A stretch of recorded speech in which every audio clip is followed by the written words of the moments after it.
Kita sampai hari ini tidak bisa menemukan berkah yang diberikan Allah kepada kita. Akibatnya kita tidak menemukan makna hidup. Cuma dua dalam hidup ini, temukan berkah dan temukan makna. Berkah itu adalah sultan, kekuatan yang Allah berikan kepada kita, kekuatan positif yang Allah berikan kepada kita. Kalau kita sudah menemukan itu, kita akan menemukan berkah hidup. Dan ketika kita sudah menemukan berkah hidup, kita akan bisa membagikan berkah itu pada orang yang membutuhkannya. Disitulah kita baru menemukan makna hidup. Jadi hidup itu baru bermakna kalau kita berarti bagi orang banyak. Kalau kita tiap hari bekerja, terus bekerja, hanya mengumpulkan sesuatu untuk diri sendiri saja, nggak cukup-cukup, ada yang salah. Ada yang salah. Coba kita lihat. Semua makhluk di semesta ini diciptakan tidak untuk dirinya, tetapi untuk sesama. Perlu dibuktikan? Yuk, buktikan. Matahari itu tidak pernah memakan sinarnya sendiri. Semua sinarnya diarahkan kepada mereka yang membutuhkannya. Dan sinar matahari hanya searah, tidak bolak-balik. Dan matahari tidak pernah menikmati sinarnya sendiri. Semua sinarnya diberikan kepada semesta. Itu sudah hukum alam. Yang sederhana aja di dapur, kangkung, gak pernah ada kangkung makan kangkung. Kangkung mempersembahkan dirinya buat semesta. Siapa yang makan kangkung? Betul? Itu yang membuat kita buta selama ini. Padahal begitu banyak tanda-tanda Allah. Oh, ternyata pohon pisang menyumbangkan pisang, pohon duren menyumbangkan duren, sungai menyumbangkan air, pohon rambutan menyumbangkan rambutan, pohon pete menyumbangkan pete. Dan tidak ada satu pohon pun yang memakan buahnya sendiri.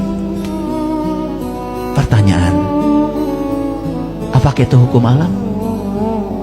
Itu hukum alam. Bahwa ternyata semua ciptaan Allah diciptakan untuk sesama. Hanya manusia yang tidak begitu. Tapi lucunya manusia menganggap dirinya makhluk paling mulia. Bukan hanya buat dirinya loh, buat sesama. Masih merasa kekurangan, lalu nyuri hak orang lain.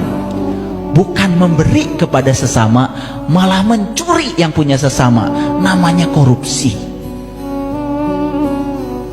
Saya nggak tahu itu, ya, orang-orang yang masih suka ngambil hak yang bukan haknya itu. Apa dia tidak belajar gitu kepada semesta? Lihat semesta, semua memberi, hanya manusia yang tidak memberi. Tapi manusia menganggap dirinya makhluk paling mulia, tetapi tidak memuliakan dirinya sendiri. Subhanallah. Harusnya kita malu. Harusnya kita malu. Maka Allah berfirman dalam Al-Quran, Yadullah fawqa aydihim. Itu yang disebut dengan tanganmu, bukan tanganmu, kata Allah. Yadullah, itu tangannya Allah. Kalau ini tangannya Allah, gunakan ini untuk menolong Allah. Gimana cara menolong Allah? Tolong orang-orang yang butuh pertolongan. Karena itulah cara menolong Allah yang benar. Allah yang Maha Kuasa tidak perlu ditolong oleh kita, tetapi tetangga kita yang anaknya nggak sekolah, tolong. Tetangga kita yang sakit, tidak punya mobil, mau ke rumah sakit, tolong. Selama ini kita mengartikan menolong Allah itu salah. Menolong agamanya, teriak-teriak sambil menyakiti orang lain. Apa-apa. Nabi Musa ditegur sama Allah, hai Musa, kenapa ketika aku sakit kamu tidak menjenguk aku? Apa kata Musa? Bagaimana engkau bisa sakit ya Allah? Tetanggamu yang sakit Musa. Dan kalau kau menjenguk tetanggamu, berarti kau menjenguk aku. Itulah pengabdian yang benar kepada Allah. pengabdian yang benar kepada Allah itu kita menjadi manusia yang berguna, menjadi sumber cinta, sumber sukacita bagi sesama. Itu baru keren.